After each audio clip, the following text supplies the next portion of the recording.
We're just hours away from announcing the winner of this year's St. Jude Dream Home and other great prizes. And you still have time to get your ticket, but you have less than 24 hours. This year's home was once again built by Buckeye Real Estate Group. It's a ranch-style home in Oregon featuring 3 beds and 2 bathrooms.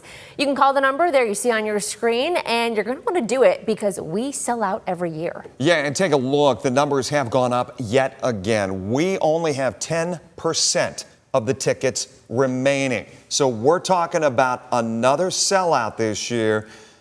One of the best parts of this year's Dream Home is it is once again a zero-cost build. That means all of the labor, materials, and services were donated. So every dollar raised goes directly to St. Jude Children's Research Hospital, founded by Toledo's own Danny Thomas. And while thousands across the area are hoping, they're keeping their fingers crossed tonight that they win those keys to the home tomorrow, there's a couple living just a few houses down that has been watching the build from the very beginning. Tonight, Faith Zahowski shares why their connection to St. Jude goes far beyond the chance to win a house. From the outside, it's a beautiful house. But the real story of the St. Jude Dream Home is the people who support it. So many of our donors for this campaign have been buying tickets, more than one, for years. They love this mission. For 9 years straight, Traci and Greg Carter have been 2 of those ticket buyers. Then came the news this year they never saw coming. I said, Greg, you're not going to believe this. And he's like, what? They are building the St. Jude's house in our neighborhood. All the neighbors, they were all in shock too. They're like, really? Our neighborhood? The couple bought their tickets on day 1, and they aren't the only ones dreaming of a new address. We have kids that all bought tickets because obviously they want to be right down the street from mom and dad. But for the Carters, the home has never been the main reason to buy a ticket.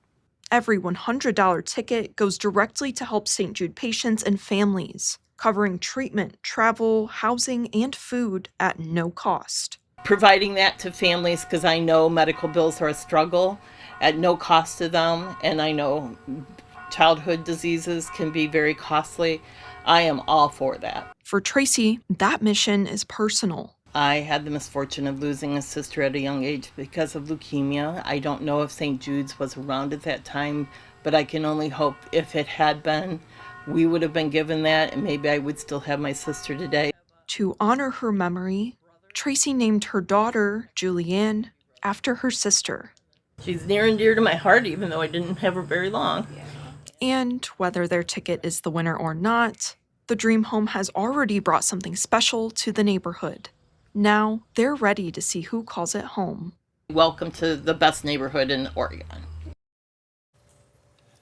Absolutely chance meeting tonight, right? And getting that story, but it goes beyond that. Tell us about what you have here with you. So I have a little plant. If you're watching, Traci, thank you for my beautiful plant. I was talking to the Carters about how beautiful their landscape was around them in their front yard. And Traci walks inside and she brings this out and gives this to me. And this is what this is all about. It's about bringing people together, and whoever wins this home, they're about to have some fabulous neighbors. I would say so. Faith came back into the newsroom glowing, and our photographer, Mike, and you were so excited to have this plant. And we said, this is what this is about. Not only are you getting the home, but you're getting the people who surround this home who are getting this love and supporting the mission. Really, metaphorically, this is a seed that was planted years ago by Danny Thomas. It has just grown so much in this community where this generosity supporting this campaign is like nothing else. And we can't do it without people picking up that phone, that last-minute push. We're so close to pushing us to that goal and selling out. And it's stories just like that really touch me. I got to ask real quick, how are they feeling going into tomorrow? Yes, Greg says he's not sure if he can watch live, but Chris, he's hoping you'll knock on their door and bring them the good news. One of the most exciting days of the entire year. We can't wait to share it live right here on WTOL 11.